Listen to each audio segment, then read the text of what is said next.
आपने जो ये समारोह रचा है उसके लिए एक माँ को क्या कहना चाहिए, क्योंकि जो कुछ भी है सब आपके ही लिए है। ये सारी उम्र भी आपके लिए। इसके लिए अगर आप इस समारोह को मानते हैं तो इतना ही कहना है कि ये आपकी अपनी चीज है और इसका आपको पूरा उपयोग कर लेना चाहिए, क्योंकि ये जो जिंदगी है ये बहुत महत्वपूर्ण है। आज तक परमात्मा ने अनेक लोग यहाँ भेजे संसार में, उन्होंने भी कार्य किया है। उस कार्य की ही अब फलश्रुति हो रही है। आज उसी कार्य के आशीर्वाद स्वरूप आप लोगों ने सहयोग पाया, लेकिन अभी तक शायद आप लोग इसका महत्व नहीं जान पाए। पहले के लोग गिरी कंदरों में घूमते थे, बहुत तपस्या करते थे, परमात्मा की खोज में रहते थे। उन्होंने सहज में ही आज अपने आत्मा को प्राप्त किया। वो इतना सहज और सरल मिला है और उससे क्षेम भी इतना प्राप्त हुआ है। इस कदर आपने शक्तियों को प्राप्त किया है कि इसमें कभी भी ऐसा आपको लगा नहीं कि हमें ये चीज मिलने में कितना प्रयत्न पहले करना पड़ा, कितने जन्म लेने पड़े, कितनी जिंदगियां बितानी पड़ी, उसके बाद आज आप सहयोग को प्राप्त हुए और इस दशा में आए हैं कि आज एक आप साधु स्वरूप। बहुत से लोग सोचते हैं कि सहयोग में आने से हमारी घर की सांपत्तिक स्थिति ठीक हो गई या हमारे बच्चों को ठीक हो गया, लड़कियों की शादियां हो गई, लड़कों को नौकरियां मिल गई, हर तरह का क्षेम हो गया। और ये सब देखते हुए भी, जानते हुए भी आपको सोचना चाहिए उन लोगों के लिए जिन्होंने अभी तक इसमें से कुछ भी नहीं पाया, जो अज्ञान के सागर में डूबे हुए हैं। इस पर हमेशा चर्चा होनी चाहिए, इस पर हमेशा विचार होना चाहिए।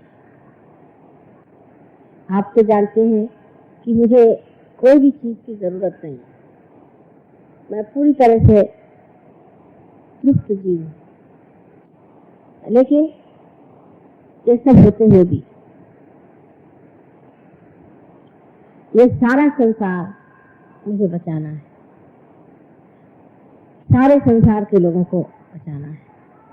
उसके लिए बहुत मेहनत करनी पड़ी, सालों बीत गए। पहले तो ये मेहनत की कि किस तरह से सहयोग एक सामूहिक चेतना का कार्य करे, बड़ी मेहनत, बहुत मेहनत। हर एक आदमी के ऊपर ध्यान दे करके और उसको अभ्यास करके और समझा कि इस आदमी के कैसे दोष, फिर उसका वर्गीकरण अलग अलग उसको बिठा, फिर उसका सिंथेसिस किया। हजारों लोग जो जीवन में आए, हजारों जो हो गए जिनके बारे में पढ़ती थी। मैं छोटी थी, हमेशा मैं लोगों की जीवनी पढ़ती थी, तो लोगों को स्कूल में लड़कियों को बड़ी हंसी आती थी कि ये अभी प्राइमरी स्कूल में है और इसको सबकी जीवनी पढ़ती रहती है। कोई ऑस्ट्रेलिया में आदमी हो गया उसकी जीवनी पढ़ रहे हैं, कोई जापान में हो गया उसकी पढ़ रहे हैं, कोई अमेरिका में हो गया उसकी जीवनी पढ़ रहे हैं।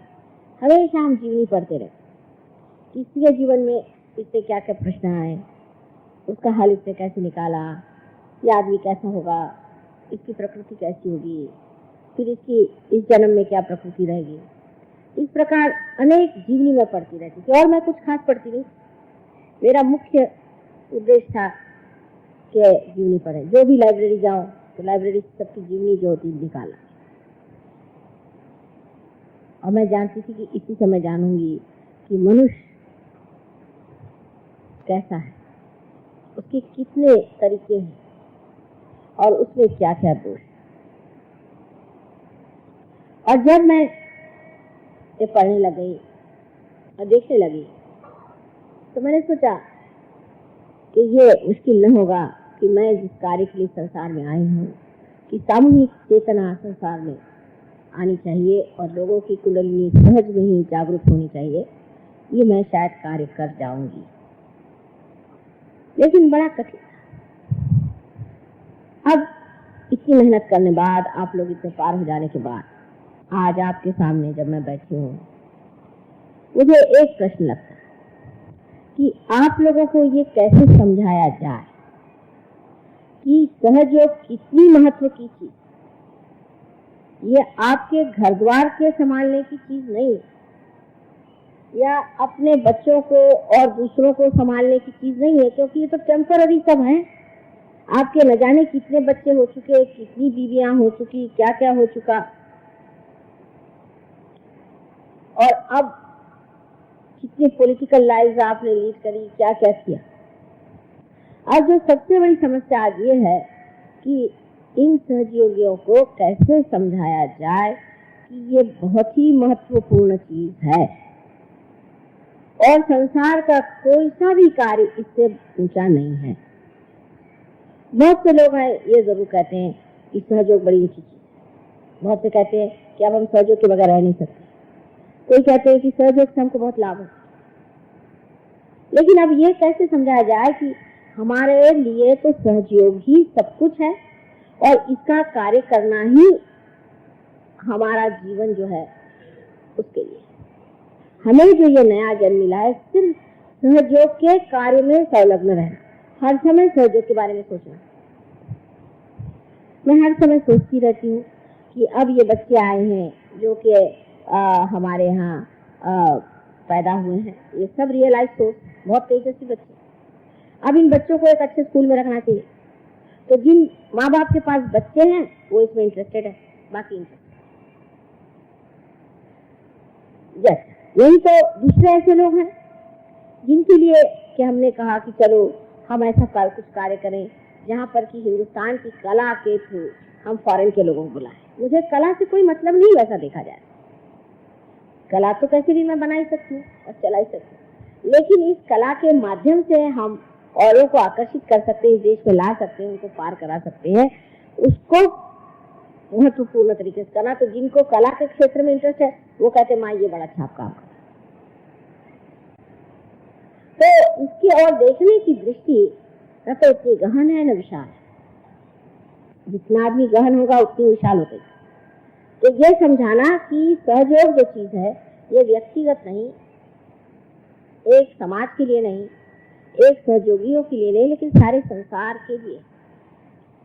मैं मानती हूँ कि ये बहुत बड़ा मेरा विचार है। वो लगता है कि लोग कहें कि आप माँ बहुत महत्वाकांक्षी हैं, ऐसे कैसे हो सकता।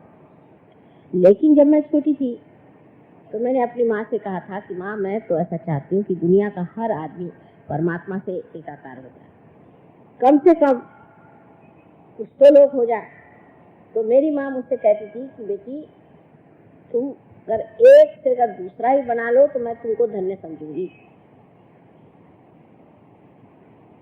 और मेरे पति शुरू में यही कहते थे कि तुम तो अवलिया हो, लेकिन तुम दूसरे को तो अपने जैसा बनाने का प्रयत्न नहीं करो, कोई नहीं बन सकता, ये बड़े पत्थर लोग हैं, कोई नहीं। तो पहली तो हमारी स्थिति आ गई।